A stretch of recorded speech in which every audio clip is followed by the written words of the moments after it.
Hi, this is Dr. Barry, and in this video I'm going to destroy a myth that's out there in the nutrition and dietary community, and that is that you should eat all things in moderation. I'm sure you've heard this well-meaning but incorrect advice from your doctor, your nutritionist, your dietitian, your trainer. I want to go into this in a little bit of detail, and then at the end of this video I'm going to give you a resource that you can actually do further research yourself and learn just why this is such terrible advice for most people. I'm going to have a image at the bottom of the screen for most of this video. It's called a normal distribution curve, and we're going to talk about why that's so important here in a second. Now, if we told someone who was a cocaine addict, hey, I understand if you do cocaine too much, that's going to ruin your life, ruin your health.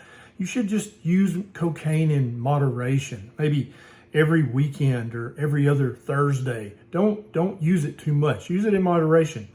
All of us intuitively know immediately that's terrible advice. If someone is a cocaine addict, they need to stop using cocaine and never use it again because they cannot moderate their cocaine use, right? Same goes for someone who's an alcoholic. Should we tell the alcoholic, you should just only have alcohol one day a week, or maybe sip on it very slowly. Don't guzzle the alcohol. Or maybe you should find a complex alcohol that is released into your body very slowly. Don't drink simple alcohol. Drink only complex alcohol. Again, we all understand this is ridiculous. It's terrible advice, right? Any drug and alcohol counselor giving that advice will quickly be stripped of their license and shown the door, as it should be. So why do dietitians and nutritionists and doctors tell you to eat all foods in moderation? You see, for every human behavior and activity and physiological process, there's a normal distribution curve.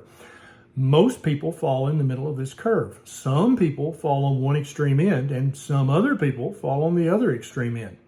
So when it comes to sugar addiction, carbohydrate addiction, food addiction, some of us, no matter who you are, you're going to fall somewhere on this curve. And so there are some people on the other end of this curve who they could do crack cocaine a couple of times, walk away, never miss it, never think about it again. They could smoke a cigarette or two, drink some alcohol, and walk away. No addiction, no problem, no monkey on the back. And most people fall in the middle of this curve.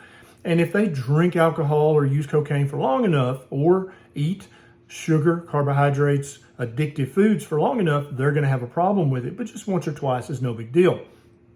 These are the people that's the most common, right? Then there are those of us who fall on the other end of this curve that if we eat much in the way of highly processed foods, carbohydrates, sugars in any of its form, whether artificial, added, or natural, or just food in general, we will start to display addictive behavior towards these addictive foods. Now, so why are we getting this advice? Well, a lot of people don't realize that schools for dietitians and nutritionists are very often sponsored, given millions of dollars by the big food corporations. And the big food corporations actually have a vested interest in having all of us believe that all things in moderation is fine, that's very wise advice, it's very good advice, because they know that there is a certain percentage of us falling on the wrong side of this distribution curve who are going to become addicted to that sugar, salt, and fat in that perfect combination that they've spent millions of dollars with food engineers and food researchers to come up with a bliss point that you just cannot say no to. And they know some people can walk away and say no, and it's no big deal. But their core audience is that percentage of the population on the wrong side of this distribution curve who will quickly become addicted to that kind of bliss point food manipulation, and who will then be addicts, hopelessly addicted to this food. No, it's true. We can't eat just one. Big Pharma has no problem with this because they know that if you eat this highly addictive food for long enough, you're going to need their pills. And so they're also going to make billions off you as well.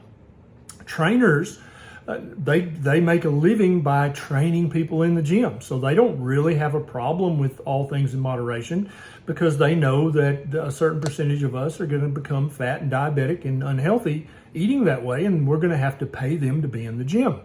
So what I want you to do is understand, even though this sounds like age-old wisdom, when somebody says eat all things in moderation, they are giving you terrible advice.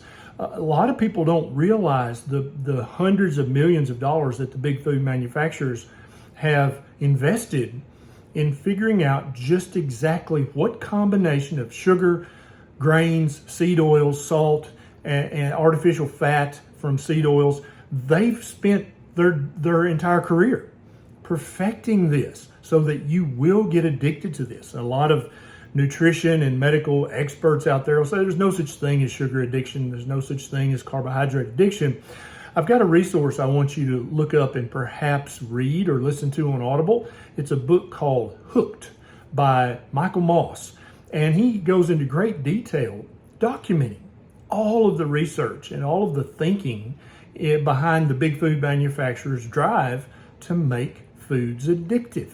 Now, you may have noticed no one's ever addicted to ribeye or to chicken liver or real food like that. It's always factory manufactured foods that people have a problem saying no to. And in my estimation, I think this also leads to many of the eating disorders, because if you are filling someone's diet with improper foods, they're going to wind up with improper eating habits. So check out this book and open your eyes to what the big food manufacturers are doing to you, and indeed to your friends and family and to everyone you know. This is Dr. Barry. I'll see you next time.